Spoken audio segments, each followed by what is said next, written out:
On my 72nd birthday, a beautiful wooden box sat on my kitchen counter.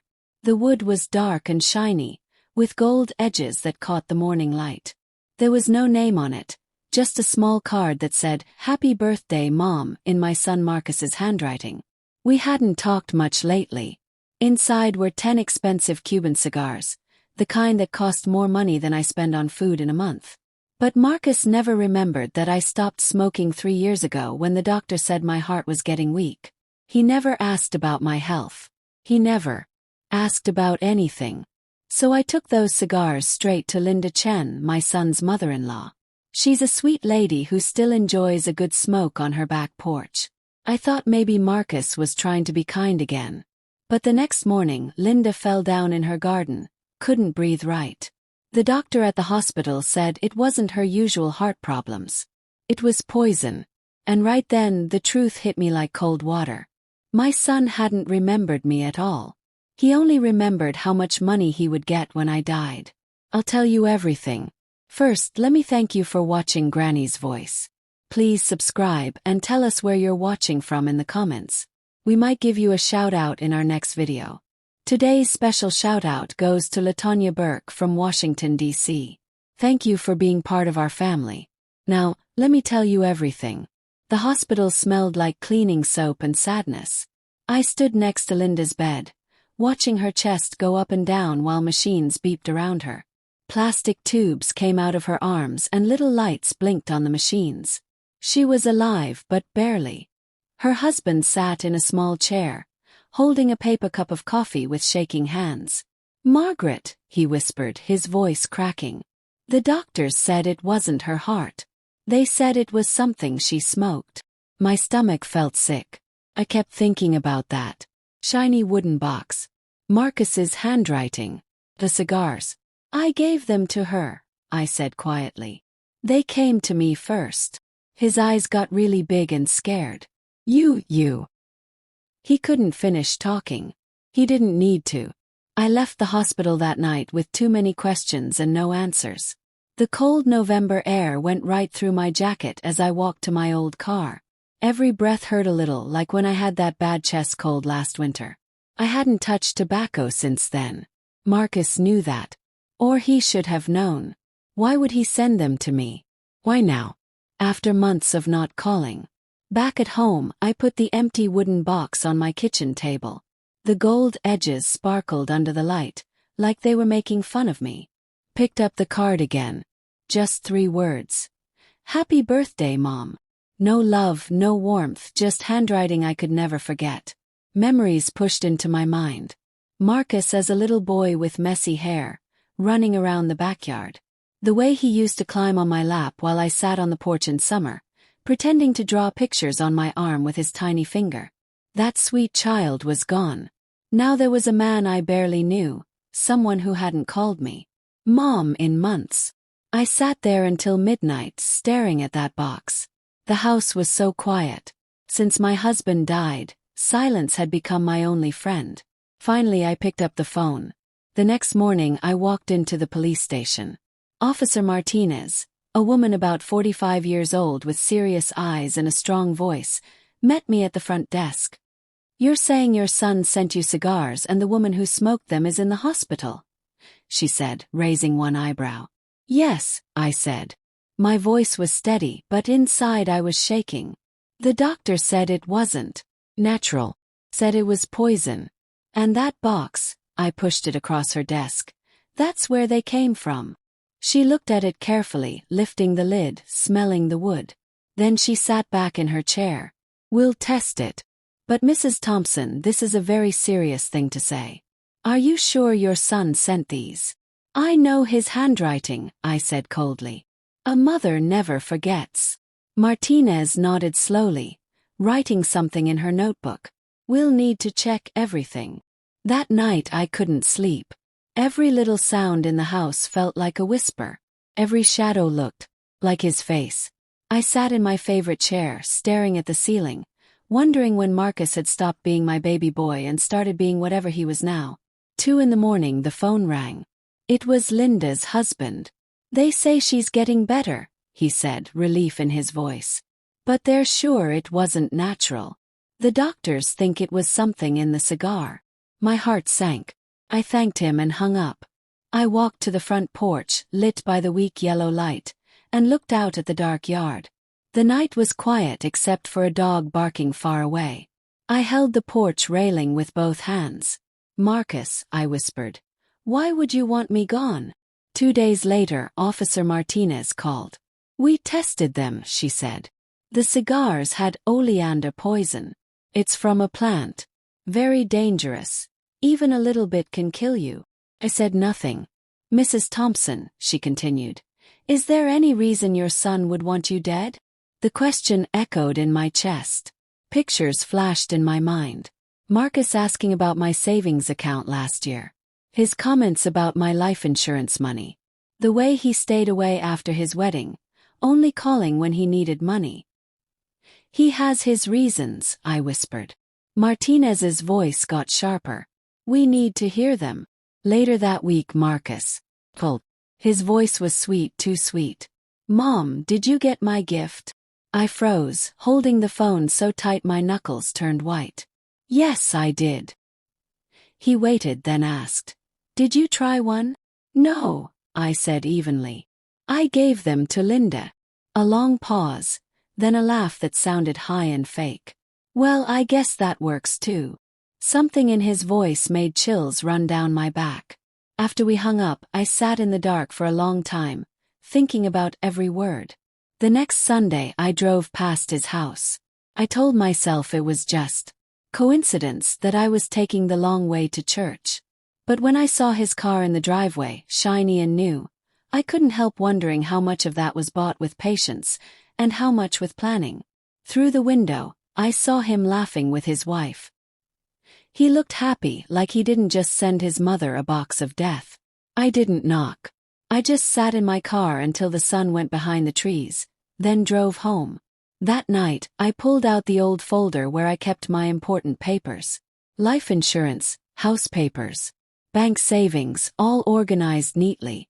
I stared at those papers, suddenly knowing how much they meant not to me, but to him. He hadn't asked about my health in months, but he'd asked about these papers, about who gets the money, about how much insurance I had. Maybe he hadn't forgotten me. Maybe he had been planning for me to be gone. The weeks that followed were full of police visits, hospital calls, and nights without sleep. Martinez kept asking me for details, dates, conversations, anything that could prove Marcus meant to hurt me. I told her everything I could remember. Meanwhile, Linda slowly got better, though her voice was quieter, her smile sadder. One afternoon I visited her. "You're lucky, Margaret," she said in a weak voice, trying to smile. "If you hadn't quit smoking, we'd be planning your funeral instead of mine getting better." I tried to smile back, but my heart felt heavy. Lucky, that's what they called it. But luck had nothing to do with it. It was survival. And survival, I realized, would need more than luck. It would need patience. Because Marcus had made his move. Now it was my turn. When Officer Martinez asked me why my son might want me dead, I didn't answer right away. How do you explain years of silence, of small hurts that seemed tiny at the time but cut deeper as time went on? How do you put into words that the little boy you once carried in your arms now looks at you like you're in his way instead of his mother? I sat there in her office, staring at the plain beige walls, and thought back to the last real talk Marcus and I had before everything fell apart. It was 2 years ago, not long after his wedding. He came to my house with his wife, both dressed fancy with smiles too big. They sat at my kitchen table, where his father used to read the morning paper, and pushed a stack of papers toward me. "Mom," Marcus said, his voice sugary sweet, "we found this amazing house. It's perfect for us.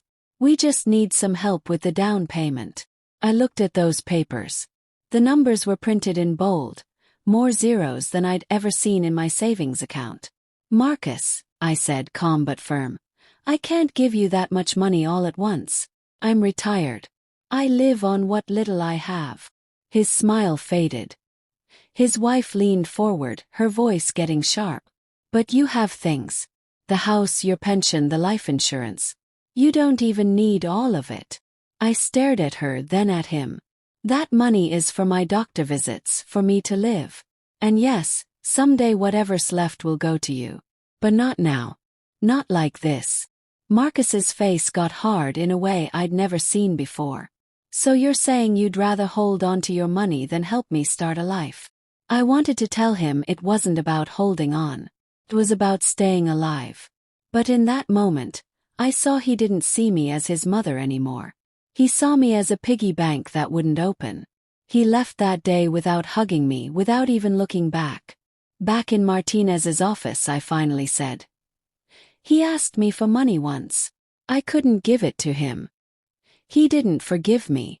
Martinez tapped her pen thoughtfully. People have killed for less. Her words were matter of fact, but they hurt like a knife. That night, I sat on my front porch with an old blanket around my shoulders, listening to the wind shake the trees. The heart problems had left me weaker, every breath a reminder that my time was already shorter than most people's. I thought about Marcus's gift, the cigars, and the truth was clear as day. He wasn't just impatient. He was done waiting. But I couldn't stop thinking about the little boy he used to be. I remember one Christmas when he was 7. Money was really tight. I could only afford one real gift, a used bicycle I found at a yard sale and painted red in the garage late at night. When he saw it Christmas morning, his face lit up like fireworks. He hugged me so tight I could hardly breathe. "It's perfect, Mom," he whispered. "How does a child who once held you like that grow into a man who signs your death with his own handwriting?" A week later, Martinez called again. "We can't prove who put poison on the cigars," she said. "No fingerprints, no other proof. Just your word about the handwriting." "My word is enough," I said firmly. "Not in court," she said, her voice steady. "Not yet." The phone went quiet, but her words stayed in my mind like smoke. I drove to the cemetery the next day. My husband's grave was there, the stone old but clean. I knelt down, brushing leaves away from the bottom, and whispered, "Robert, I don't know what happened to our boy. I don't know how our sweet child turned into this." The wind answered for him, cold and empty. That evening I decided to test Marcus. I called his number, my hand shaking as I held the phone. "Marcus," I said when he answered. "Mom." His voice was smooth, careful. "I was just thinking about you." "Were you?" "Yes. Of course. How are you feeling? Did you enjoy your birthday?" Pause. "I did, though it almost killed me." Silence just for a second. Then he laughed. "Mom, you sound so dramatic." "It was just a gift." I pressed harder. "A gift I didn't use. Linda did. And now she's barely alive." Another silence, heavier this time. Then he said, cold as ice, "Well, maybe she should have known better." I swallowed hard. "Marcus, what's happened to you?" But he hung up. 4 hours after, I sat in the dark, the phone still in my hand. Those words played over and over in my head. Maybe she should have known better. It wasn't guilt. It wasn't denial. It was calculation. And I knew then that Linda was never the real target. It was. The following Sunday, I ran into my old neighbor at the grocery store, a woman named Carol who had known Marcus since he was small. "How's Marcus?" she asked brightly. I forced a smile. "He's busy." Carol nodded. "Always was ambitious. I saw him last week driving by. In a new car. Must be doing well." I clenched my teeth. Course he was doing well. He'd married into money, charmed his way into a wealthy family. But still he wanted more. Way more. That night I pulled out my will. I hadn't looked at it in years. Marcus was still listed as the one who gets everything when I die. My chest got tight. I couldn't change the past, but I could decide the future. I met with my lawyer, Mr. Jackson, a week later. He was an old man himself, glasses sliding down his nose as he shuffled papers. "You want to change your will?" he asked. "Yes," I said. My voice was steady. "Right away." He looked at me carefully. "May I ask why?" I didn't answer directly. Instead I said, "Because the person I trusted to take care of me has already tried to bury me." Jackson blinked, then nodded slowly. I understand. Who do you want to list instead?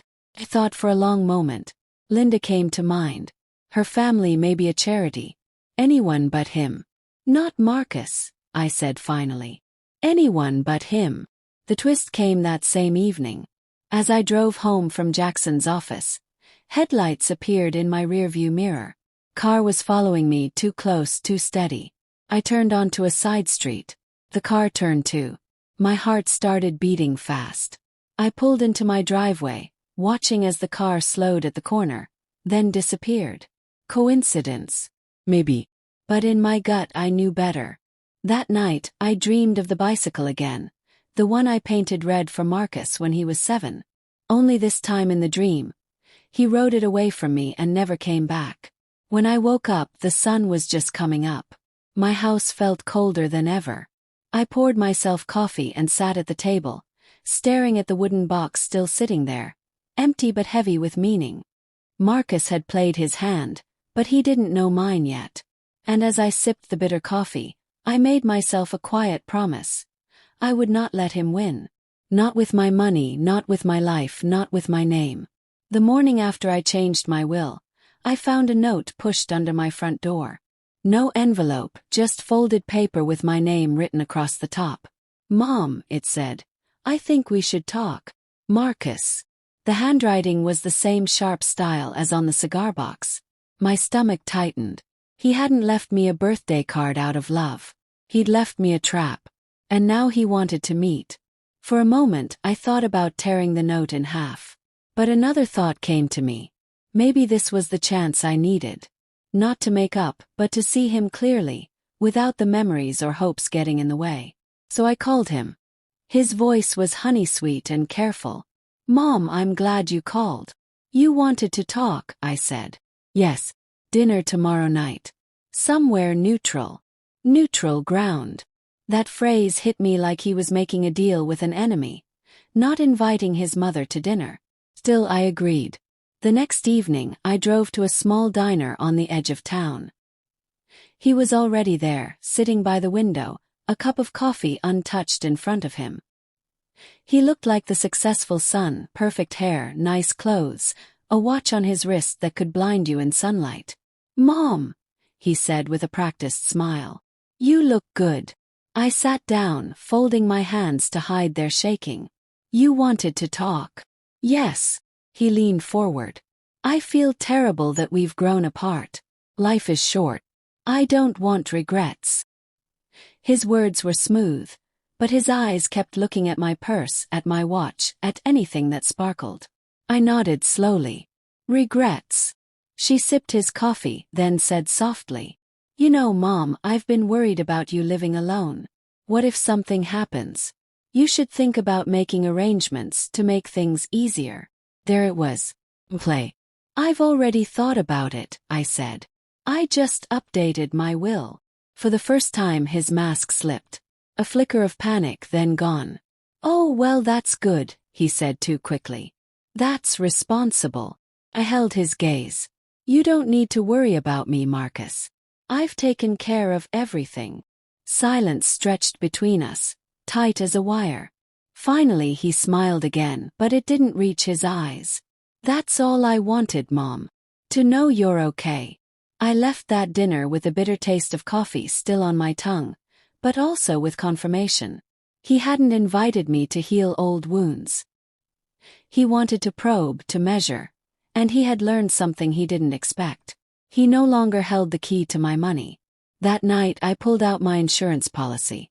Robert and I had taken it out decades ago when Marcus was still in elementary school. Back then, he was the obvious choice for who gets the money because who else would it be? But now, the thought of him cashing that check with a smile made me cold. The next morning, I drove to the insurance office, sat across from a young man with slicked back hair and eager eyes. You want to change your beneficiary? He asked. Yes. May I ask to whom? Linda Chen, I said without hesitation. The man blinked. Your friend. She almost died because of a gift meant for me. She deserves something if I can't be here to give it myself. The pen scratched against paper as I signed the forms. My chest felt lighter as I slid them back across the desk. For the first time in years, I felt like I wasn't just waiting for the next blow. I was moving pieces of my own. A week later, Marcus showed up at my door. "Mom," he said, forcing brightness into his voice. "Can I come in?" I hesitated, then opened the door. He looked around my small living room like he was pricing it. "I was in the neighborhood," he said. "Thought I'd stop by." I pointed to the chair. "Sit."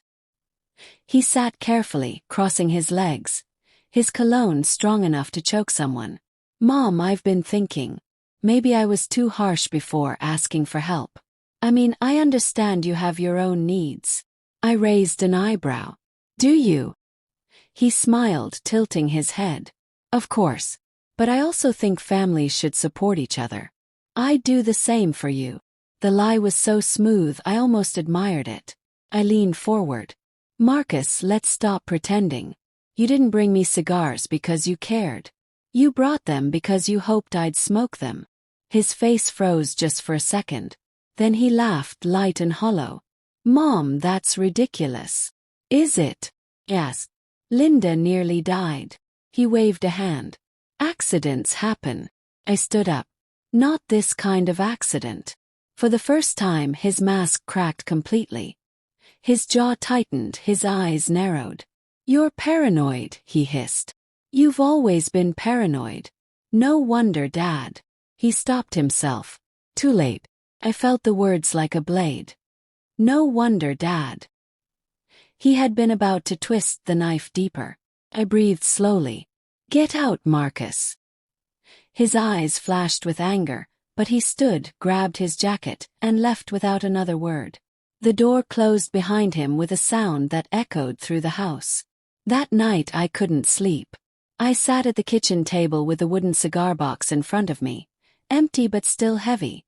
I thought of Marcus as a child, falling asleep on my chest after bedtime stories. I thought of his teenage years, slamming doors, calling me old-fashioned. I thought of his wedding, the way he smiled at his bride but never looked back at me. And then I thought of him tonight, venom dripping from his words. I realized something then.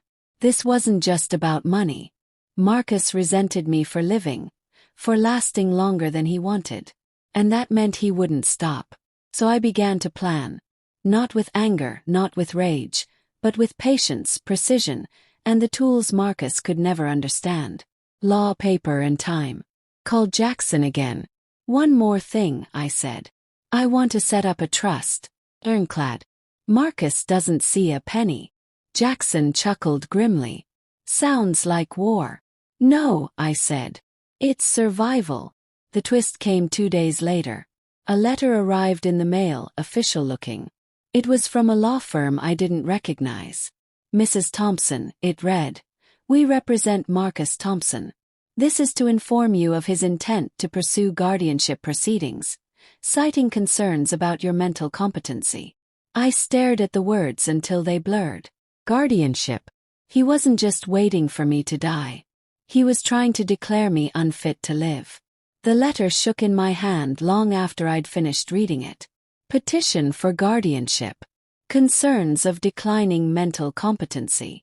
Those weren't just words on paper. They were a blade sharpened and polished by my son. Guardianship.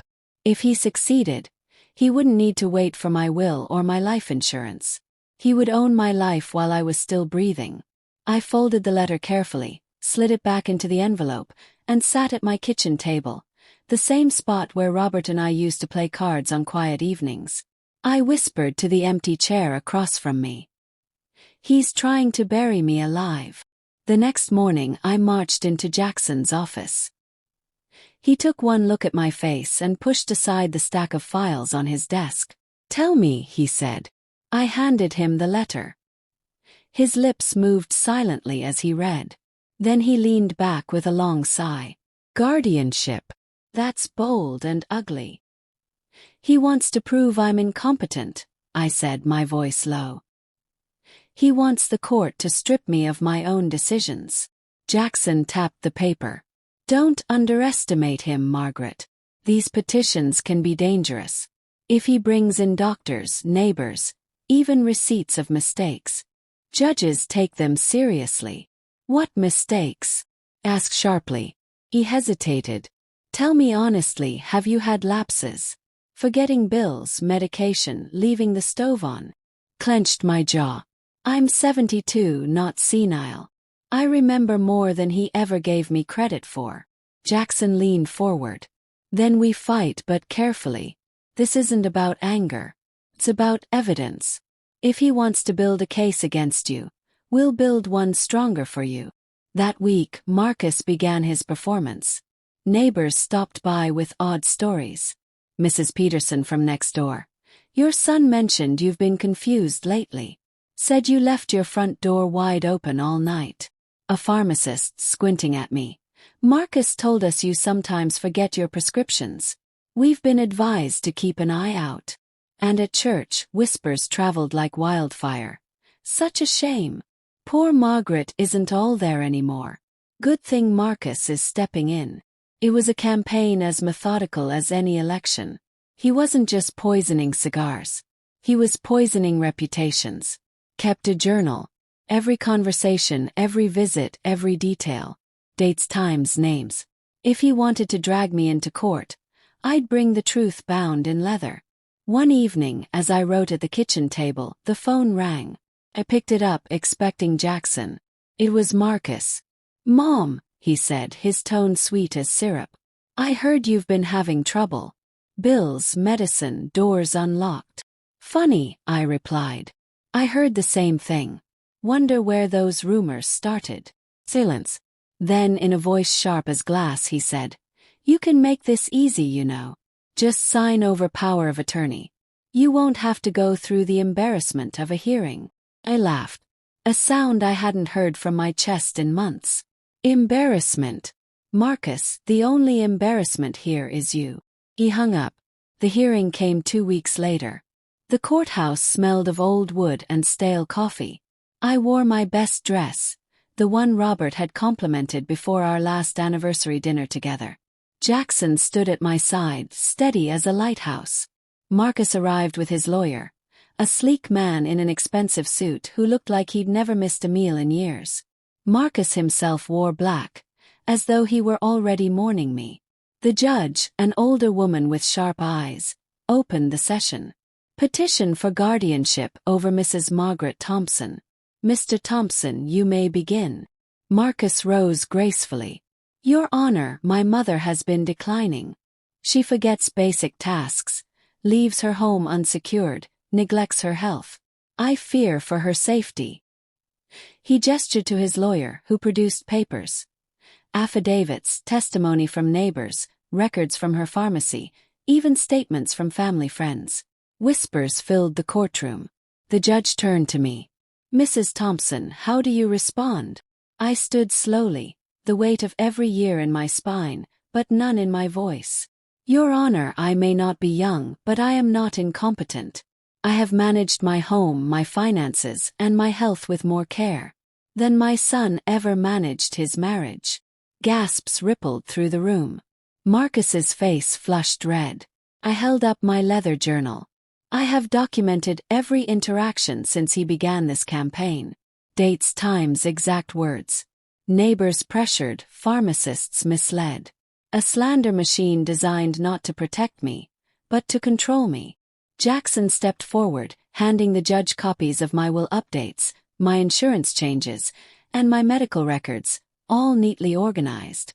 This is not a woman incapable of managing her affairs. This is a woman targeted by greed. The judge skimmed the papers, her brow furrowing. Then she looked at Marcus. Mr. Thompson, it is unusual for a son to seek guardianship of a parent who maintains this level of organization and independence. I see more evidence of calculation on your part than decline on hers.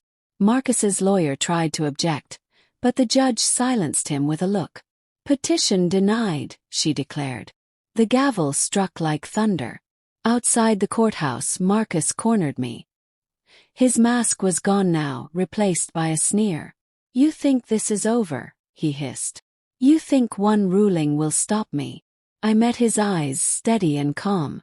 It won't stop you, Marcus, but it will slow you down. And every day you waste chasing my death, I'll be living. His lips trembled with rage. You'll regret this. No, I said, stepping past him. You will. That night I sat on my porch, the cool air brushing my face. For the first time in months, I breathed without the weight of suspicion pressing against my chest. But peace was fleeting. 'Cause I knew Marcus. He didn't accept defeat. He adapted. And as the stars blinked overhead, I realized the war wasn't over. It had only shifted battlefields. If he couldn't take me through the courts, he would find another way. And I had to be ready. The envelope looked ordinary, but ordinary things often carry the deepest cuts. I slid it open with my old letter opener, the one Robert had given me for our 15th anniversary. Inside was a letter from my bank. Confirmation of transfer, it read. Property deed reassigned. Signature verified. My hand froze on the page. Transfer. Signature. I hadn't signed anything. I pulled the paper closer, studying the scrawled name at the bottom. It was mine, or at least it pretended to be. The loops, the curves, they mimicked decades of checks and receipts. But it wasn't my hand. It was his. Marcus. He had forged me. I drove straight to the bank, gripping the steering wheel so hard my knuckles burned white. The branch manager, a young man with perfect hair and no sense of history in his eyes, greeted me with a smile that faded as soon as I laid the letter on his desk. I never authorized this, I said, my voice flat. That is not my signature. He studied it, then glanced at me nervously. Mrs. Thompson, it went through all verification channels. The notary confirmed it. We even have a witness statement. Witness? Yes. Who? He shuffled papers. Your son, Marcus Thompson. I let out a bitter laugh. So the witness to my signature was the very person who forged it. His face paled. Ma'am, if that's true. It is true. And if this bank doesn't reverse it immediately, you'll be defending yourself in court alongside him. Back in Jackson's office, I dropped the letter on his desk.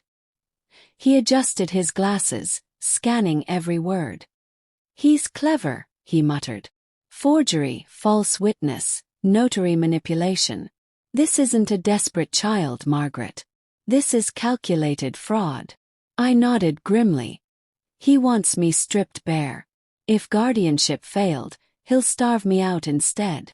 Jackson leaned back. We can fight this, but we'll need proof beyond handwriting. Financial forensics, paper trails, the kind of details most people overlook. Details, I repeated softly. That's where I live. That night, I opened the old filing cabinet in my study. Decades of documents, meticulously kept. Robert used to tease me about my obsession with keeping receipts from as far back as the 70s. But now, every slip of paper felt like a soldier in an army I'd been quietly building my whole life. I laid out samples of my true signature. Mortgage payments, tax returns, even the card I'd signed for Robert's last hospital admission. Then I compared them to the forgery. The difference was subtle but fatal. I pressed harder at the tail of my Marcus's version trailed off, weak and uncertain. My always crossed with 2 deliberate strokes. His sagged like a tired branch. To a stranger it was close enough. To me, it was a stranger wearing my face. The next day, Jackson and I sat across from a forensic handwriting expert. She was a small woman with eyes that saw too much. She examined the signatures with a magnifying glass, tracing every line. This isn't yours, she said finally. Not even close. It's deliberate mimicry, but the tremors in the strokes show he was anxious under pressure. Whoever forged this was trying to be perfect, and in trying revealed themselves. Jackson smiled grimly. That's what I needed to hear. We'll subpoena the notary records too. If Marcus roped someone into this, we'll drag them into the light. I thought I was prepared. But nothing prepared me for the confrontation that came a week later. I was walking back from church when Marcus's car pulled up beside me. He rolled down the window, his smile sharp as a blade. Mom, he called. Need a ride, or are you still capable of walking on your own? Kept moving. He pulled alongside, persistent. Why are you fighting me? Do you want to spend your last years drowning in bills and paperwork and hospitals? I stopped, turning to face him. I'd rather drown with dignity than float on your mercy. His eyes flashed. You think the court will believe you over me? I'm younger, sharper. Have connections. You have old papers and your word. Old papers, I said, stepping closer to his window. And a truth that doesn't fade. That's all I need. She leaned in, her voice a hiss. You should have just signed it over willingly. You're only delaying the inevitable. And then, with a smirk, he drove off, tires spitting gravel like venom. That night I couldn't sleep. I sat by the window, watching the shadows stretch across my lawn. I thought of Robert, of his steady hand sorting bills. His voice calming me when numbers felt like enemies. I whispered to his ghost. He's not just after money, Robert. He wants to erase me before my story's finished. The house felt colder than ever. But somewhere in that cold I found steel. If Marcus wanted to play with signatures, I'd give him one he could never fake. 2 weeks later, Jackson and I met again. He had a gleam in his eye. We've got him, he said. The handwriting expert is ready to testify. And the notary, a crack, said Marcus paid him under the table to rubber stamp the documents. I let out a long breath. So it's fraud, black and white. Fraud and conspiracy, Jackson said. Enough to sink him if we press charges. Not yet, I replied. Jackson frowned. Not yet, Margaret. He's trying to ruin you. I leaned forward, my voice steady. And he'll try again. If we strike too soon, he'll find another angle. I want him to be overconfident. I want him to believe he's winning. Then we take everything in one blow. That weekend, Marcus came by the house unexpectedly. He stood at my porch with a smile that didn't reach his eyes. I thought maybe we could talk, he said. I stepped aside. He walked in, glancing around like he already owned the place. Mom, he began. I know things have been tense, but you need to see this from my side. I'm only trying to protect you. You're old. You forget things. I stared at him. The only thing I forgot, Marcus, was how far greed can twist someone I raised. His smile faltered. I continued, calm but sharp. You can steal my signature. You can whisper lies. But you can't rewrite the truth. And you can't kill a woman who refuses to stop breathing. His face hardened. Then I guess we'll see how long you keep breathing. He turned and left. The door clicked shut like a gavel. That night, I sat again at my desk, pen in hand. But this time I wasn't just journaling. I was planning. Marcus had made his move. Now it was my turn. The idea came to me in the quiet hours of the night. Sitting at my desk, the house wrapped in silence, I realized the only way to outmaneuver Marcus was to give him something to chase. A decoy, a bone too tempting for him to ignore. I opened my bottom drawer and pulled out an old leather folder. Inside were stock certificates from the late 1980s, most of them worthless after the crash, but to someone hungry and careless, they might look like gold. I smiled faintly. If he wants to bleed me dry, let's see how fast he runs toward a vein that's already empty. The next morning I visited Jackson. You're serious? He asked, raising his eyebrows as I laid the certificates on his desk. Dead serious, I said. We let him think I've been hiding a fortune all these years. Something he can't resist. I want him to reveal himself. Jackson leaned back. It's risky. If he catches on. He won't, I cut in. Marcus believes he's smarter than me. He always has.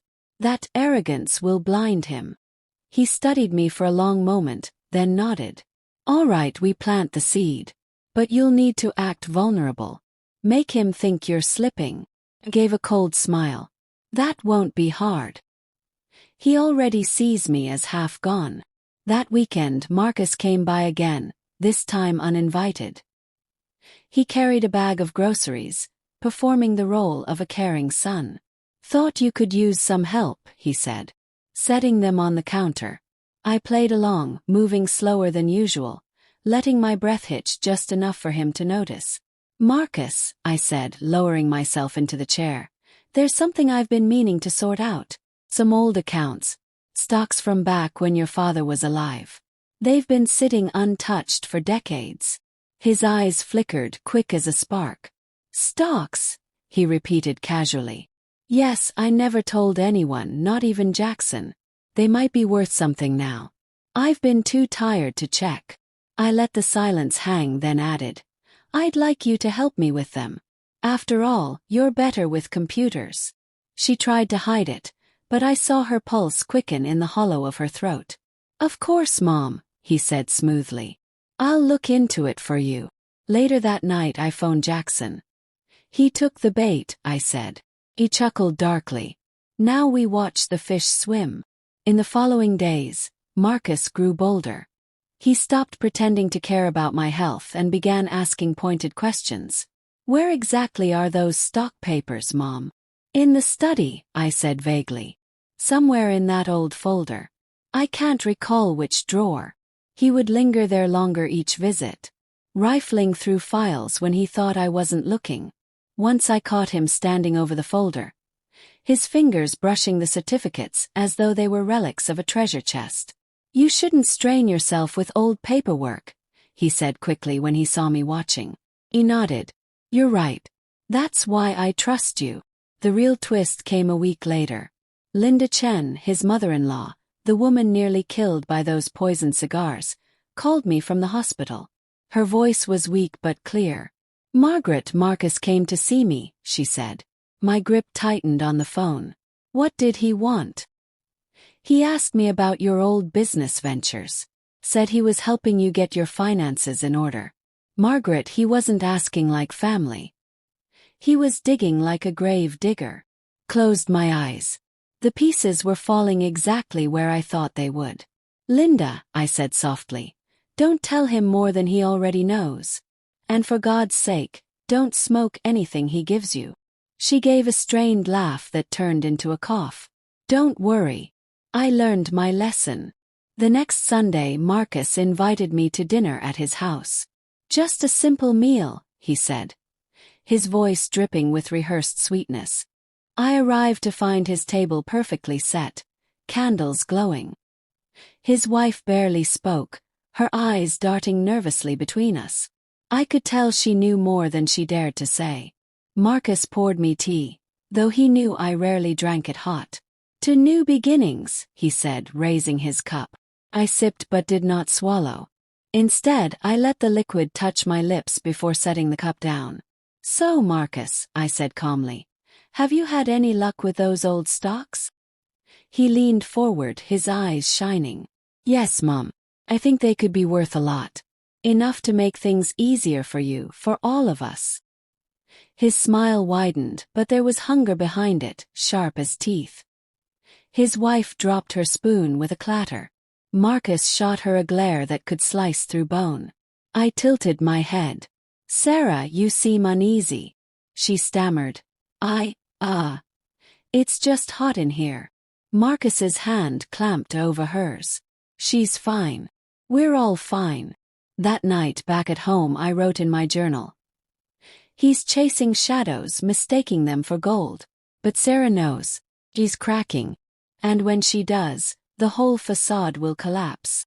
2 days later, Jackson called me in. He had intercepted a request Marcus filed with the bank. He had tried to use his power of attorney documents to gain access to the supposed stock accounts. "Except," Jackson said, waving the papers, "he used the forged signature again. And this time we've got timestamps, surveillance, and handwriting analysis all aligned." I let out a long breath. "He's tightening the noose around his own neck." Jackson nodded. "1 or 2 more steps and we'll have enough to not only clear your name, but bury his in court." But the real revelation came unexpectedly. Late one evening, Sarah knocked on my door. She stood there, shoulders hunched, eyes filled with something between fear and shame. "Mrs. Thompson," she said quietly, "I can't keep this in any more. Marcus told me everything. He said once you're gone he gets everything. Insurance, property, even those stocks. And he said if I don't back him, I'll be left with nothing. I studied her, my silence pressing heavier than any question. Finally she whispered. He's planning something else, something soon. And I think you should be careful. I let her sit in my study while I brewed coffee. The woman trembled, her hands shaking as she clutched the mug. He isn't the man I married, she said. He's obsessed, Margaret. Obsessed with what you have, not who you are. I leaned forward, my voice steady as stone. Sarah, the only way to stop him is to let him expose himself. I need you to hold steady a little longer. Can you do that? She swallowed hard, then nodded. Good, I said. Because when he finally reaches for the kill, I'll be waiting. The warning Sarah gave me replayed in my mind for days. He's planning something else. Something soon. Her voice cracked with fear, and I knew she wasn't exaggerating. I didn't have to wait long. 2 mornings later, I found a new pill bottle sitting on my kitchen counter. Amber glass, white cap, neatly labeled with my name. Except I hadn't seen that doctor in years, and I hadn't ordered any prescription. I held it up to the light. The pills inside were off-white, chalky, unmarked. Not the standard tablets. Coldness spread through me. He's escalating. Instead of discarding it, I slipped the bottle into an envelope and drove it straight to Jackson's. He didn't even open it. We'll run a test. Don't touch another one. He nodded. My chest was tight, not from illness this time but from anger. He's not just greedy anymore, Jackson. He's reckless. That makes him dangerous. That evening, Linda called from the hospital again. Her voice was frail, but her words carried weight. Margaret, she rasped. Marcus came again. Asked about your insurance. Pressed me to tell him if you still had policies active. He said the word payout. Closed my eyes. Insurance. So that was his angle. He wanted me gone officially, legally, so he could collect. Linda, I said firmly. Do not meet him alone again. Ever. He chuckled weakly. Don't worry. Next time I'll let the nurses send him away. I spent that night at my desk, writing in my journal, the lamplight trembling over the page. How did I get here? A son who once held my hand. The zoo begging for ice cream. A boy who cried when I left for work trips. Now the same man who poisons cigars, tampers with medicine, and talks about payouts as if I'm a policy, not his mother. For the first time I felt grief not just for my husband, who had passed years before, but for the son I'd lost long before death had touched me. The next day Jackson called. His tone was sharper than usual. The pills, he said, came back positive. Rat poison, crushed and pressed into capsules. 1 or 2 might not kill you right away, but enough in your system and your heart would give out. Perfect cover story. Heart failure returning. I gripped the phone so tightly my knuckles turned white. So he wants me to look like I died of natural causes. Jackson paused. Margaret, we need to act soon. He's already crossed the line into attempted murder. I let the silence stretch, then said, not yet. He has to show his hand completely. If we strike too early, he'll twist it. Say I was confused. He'll walk away. No, he has to bury himself with his own shovel. That Sunday Marcus invited me over again. This time he insisted on cooking. I've been learning some new recipes, he said brightly on the phone. You'll love it, Mom. Hearty soup.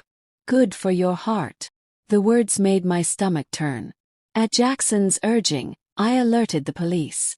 Quietly, they agreed to place a recording device on me, hidden in my coat button. They also wired a small camera in my glasses, undetectable. I felt ridiculous, like an old woman playing spy games.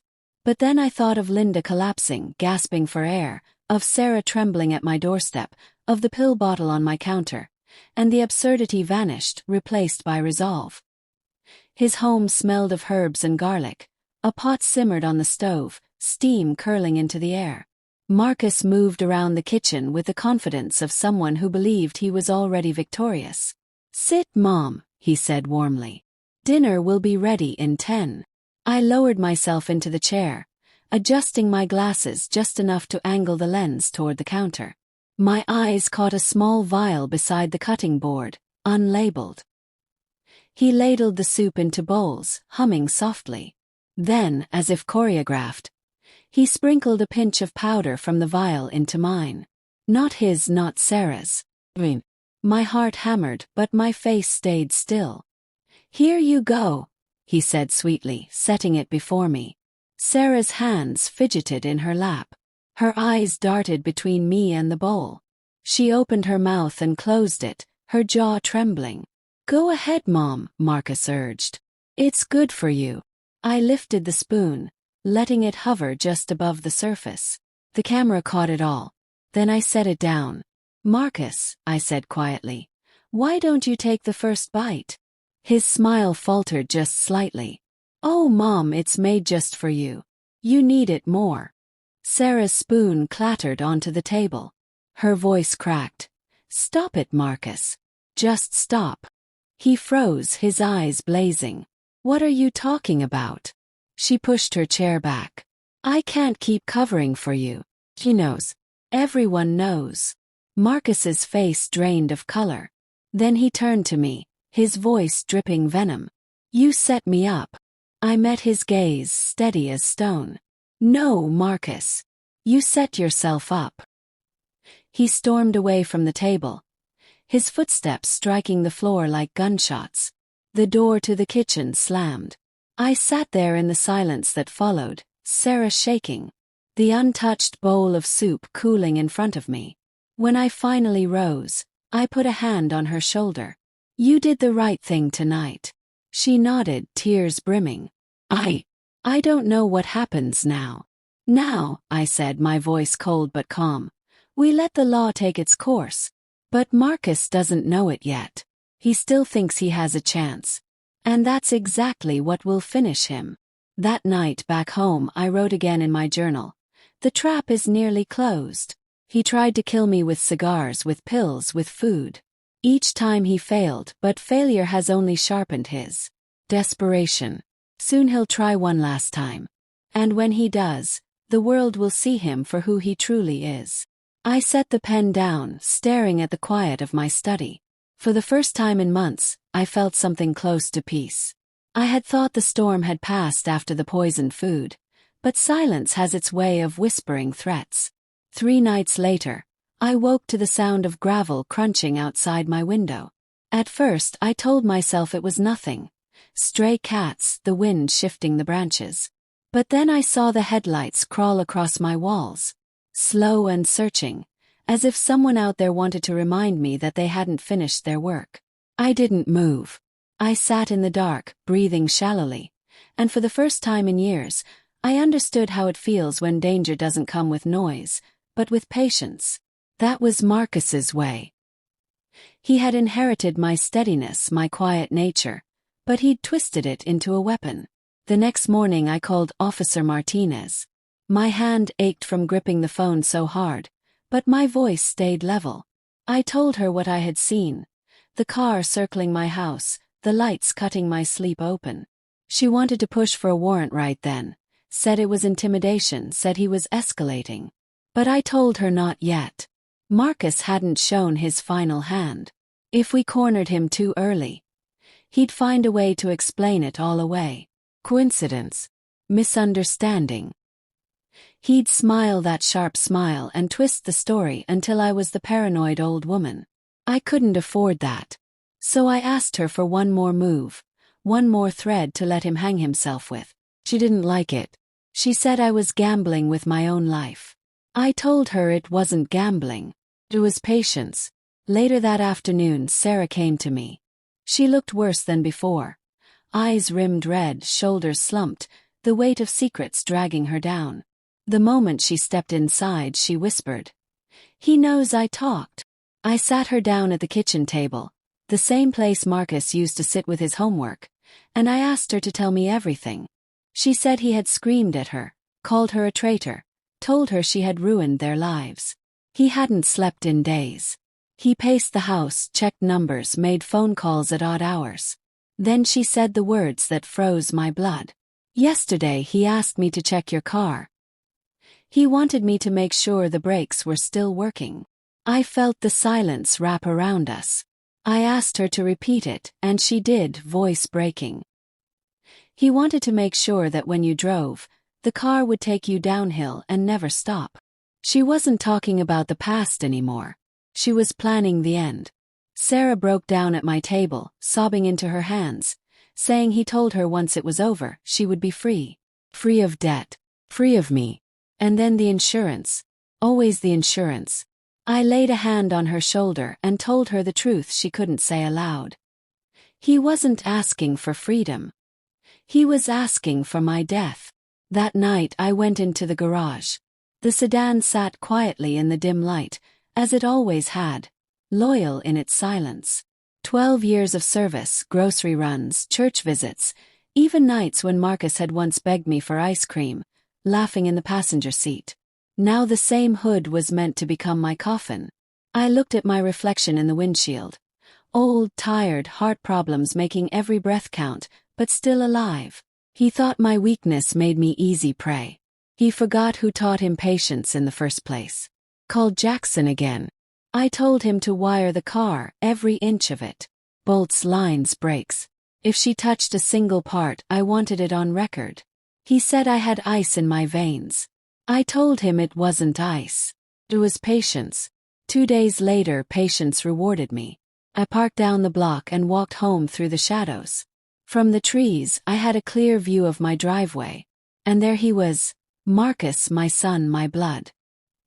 He crouched under the hood with a flashlight in his teeth. His hands moving with practiced certainty. He wasn't fumbling. He knew exactly what to cut. I stood there in the darkness, heart hammering but face calm, as the hidden lens above the garage captured every detail. For 20 minutes, he worked, stopping only to wipe his hands on a rag. When he was finished, he stood over the car almost tenderly, like an artist admiring his canvas. Then he slipped into his vehicle and drove away as if nothing had happened. I didn't move until his taillights disappeared. Then I walked to my car and placed my hand on the hood. The metal was still warm. My chest hurt not with fear but with memory. He used to sit here swinging his legs, begging me for Sunday drives. And now he had turned the same car into a death trap. I went back inside and sat down, staring at the empty chair across the kitchen table. I had lost him long before this moment, but seeing him crouched in the driveway with that steady hand, it felt like burying him twice. The next morning Jackson called. His voice was clipped. He cut the brake line clean. If you'd driven downhill, you wouldn't have made it past the corner. Closed my eyes. It's enough. More than enough. They had him now. But instead of relief, I felt grief pressing against my ribs. Arresting him meant trials, headlines, years in prison. My son, Marcus. Yet what choice did I have? Leaving him free meant my death. That evening I visited Linda in the hospital. She was pale, her body weakened, but her eyes carried the same sharpness I remembered from our younger years. I told her he had tampered with my car. Her eyes closed. God help us, she murmured. He's going to destroy himself. He already has, I told her. She looked at me long and hard, then asked if I would testify against my son. I clenched my fists. I told her that if it was the only way to stay alive, I would. But more than survival, I wanted him to see the truth, to face what he had become. The following morning Sarah returned, her face hollow, her voice scraped raw. She said he was waiting for me to drive that day.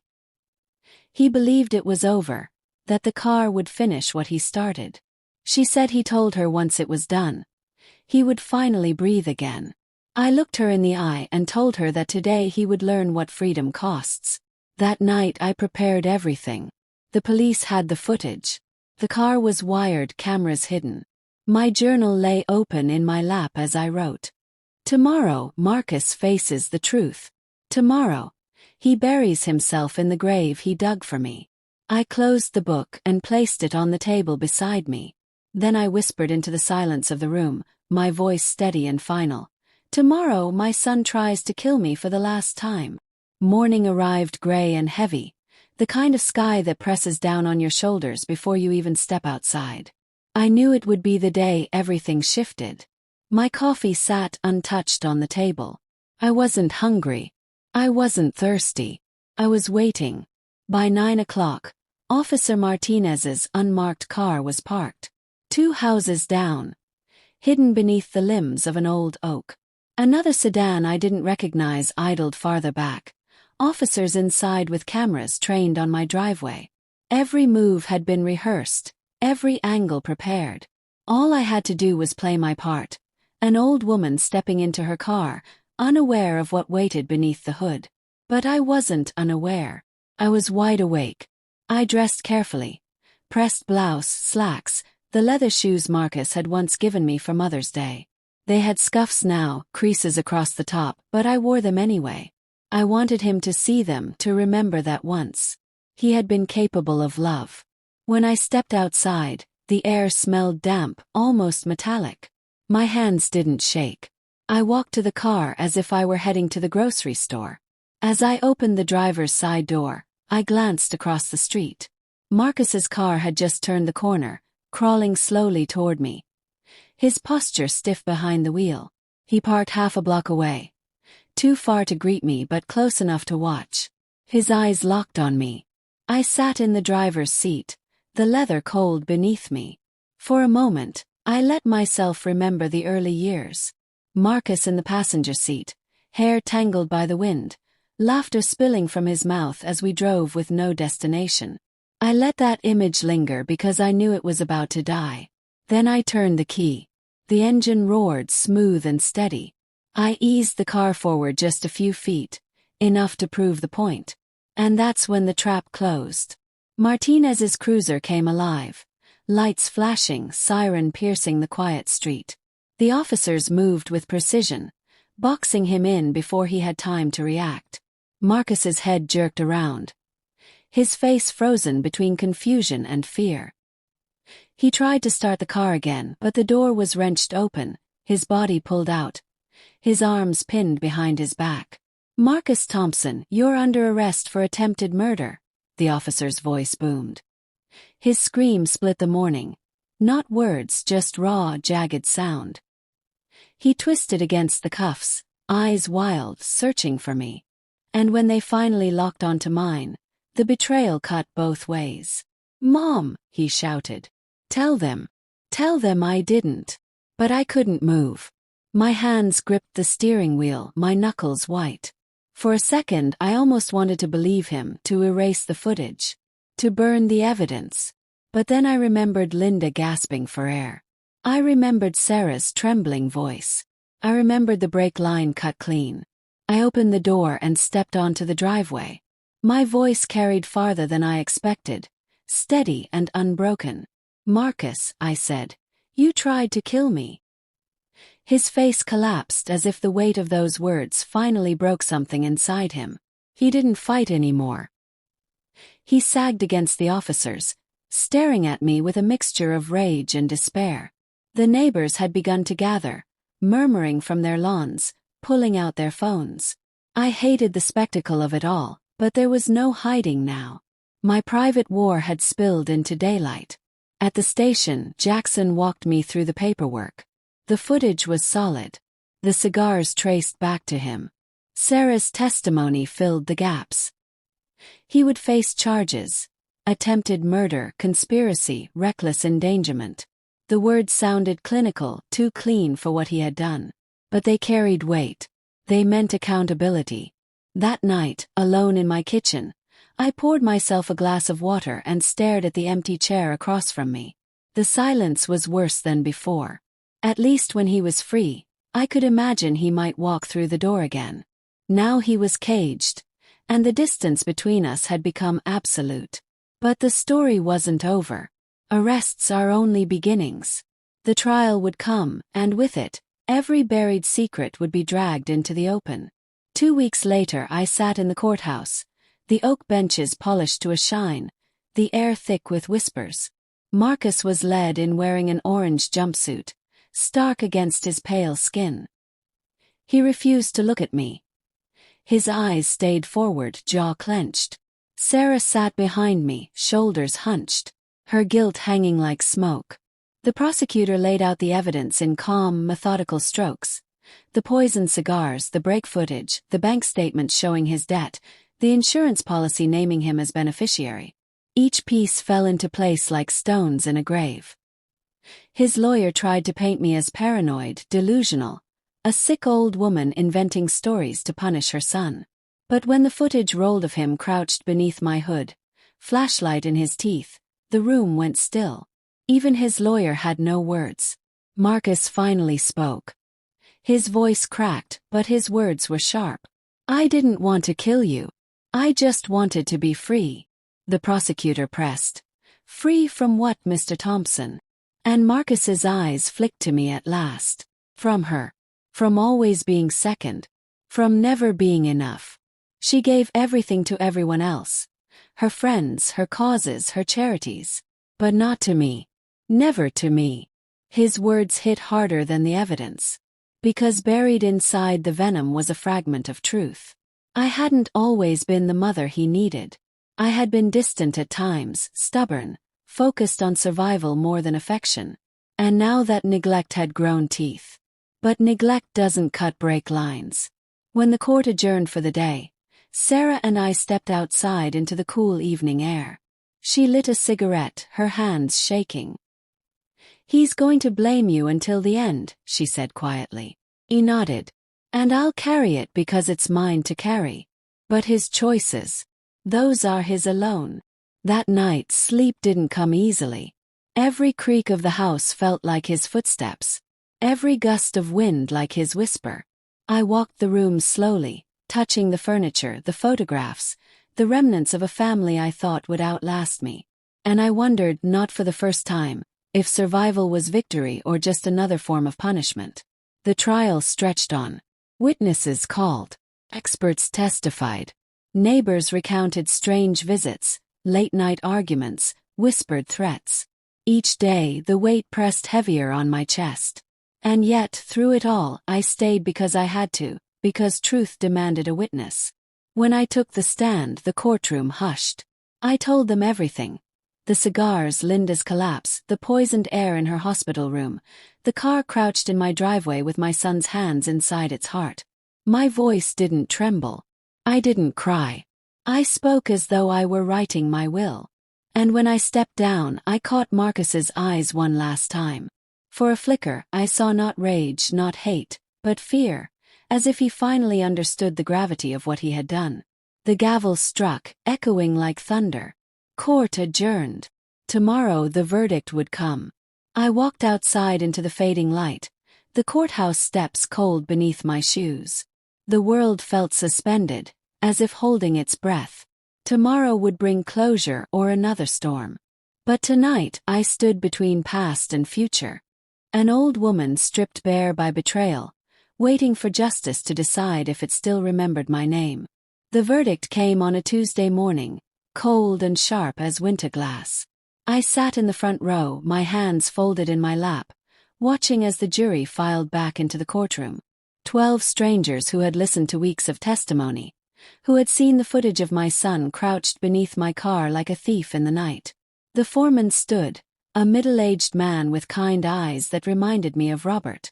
"We the jury find the defendant, Marcus Thompson, guilty on all charges." The words hit like stones dropped into still water. Guilty of attempted murder. Guilty of conspiracy. Guilty of forgery. Each count read aloud, each one sealing his fate deeper. Marcus didn't move. He sat frozen in his chair, staring straight ahead as if the words hadn't reached him yet. His lawyer placed a hand on his shoulder, but he shrugged it off. Behind me, I heard Sarah's quiet sob, muffled by her hands. The judge's voice cut through the silence. "Mr. Thompson, you will be sentenced to 15 years in state prison, with possibility of parole after 8 years served." 15 years. I did the math in my head. I was 72. If I lived to see his release, I would be 87, if my heart held that long. The gavel struck one final time, echoing like the closing of a tomb. As they led him away in shackles, Marcus turned to look at me. For the first time in months, his mask was completely gone. What I saw wasn't the rage I expected, or even hatred. It was something worse. Emptiness. The little boy who once begged for ice cream, who painted pictures with crayons scattered across my kitchen table, who fell asleep in my arms after nightmares. He was completely gone. In his place was a stranger wearing his face, hollow as an echo. "Mom!" He mouthed silently as the officers guided him toward the door. But there was nothing behind the word, no plea, no apology, just the shape of sounds he'd forgotten how to mean. I watched until he disappeared through the heavy wooden doors, and then I sat there in the emptiness he left behind. Sarah touched my shoulder. "Mrs. Thompson, are you all right?" I looked up at her. This woman who had tried to warn me, who had found courage when it mattered most. "I don't know," I said honestly. "I don't know what all right looks like anymore." Outside the courthouse, reporters waited with their cameras and microphones, hungry for the story of the son who tried to poison his mother. Jackson guided me past them, his hand steady on my elbow, but their questions followed like wasps. "How does it feel to know your son wanted you dead? Do you forgive him? Was it worth it?" I kept walking, but the last question stuck in my chest like a splinter. Worth it. As if staying alive was something I needed to justify. That evening I drove to Linda's house. She was stronger now, the color back in her cheeks, though she still moved carefully. We sat on her back porch, the same place where she used to enjoy those cigars that nearly killed her. "It's over," I told her simply. She nodded, stirring her tea with slow, deliberate movements. "How do you feel?" she asked. I thought for a long time before answering. "Empty," I said finally. "Like I won a war that nobody should have had to fight." Linda reached across the small table and covered my hand with hers. Her skin was warm, alive, a reminder that Marcus had failed in more ways than one. "You saved both our lives," she said quietly. "And you saved his soul from something even worse." I wasn't sure about that last part. Looking into Marcus's empty eyes at the courthouse, I wondered if his soul was already gone, if I had simply delayed the inevitable reckoning. That night, I sat at my kitchen table with the wooden cigar box in front of me, empty and silent. The gold edges still caught the light, but they no longer mocked me. They were just metal now, decorative trim on a box that would never hold death again. I opened my journal one last time and wrote, "Today my son was sentenced to 15 years in prison for trying to kill me. I should feel relief or justice or closure. Instead, I feel like I've buried him while he's still breathing." But survival isn't about feeling good. It's about choosing to keep breathing when someone you love wants you to stop. I closed the book and placed it beside the box.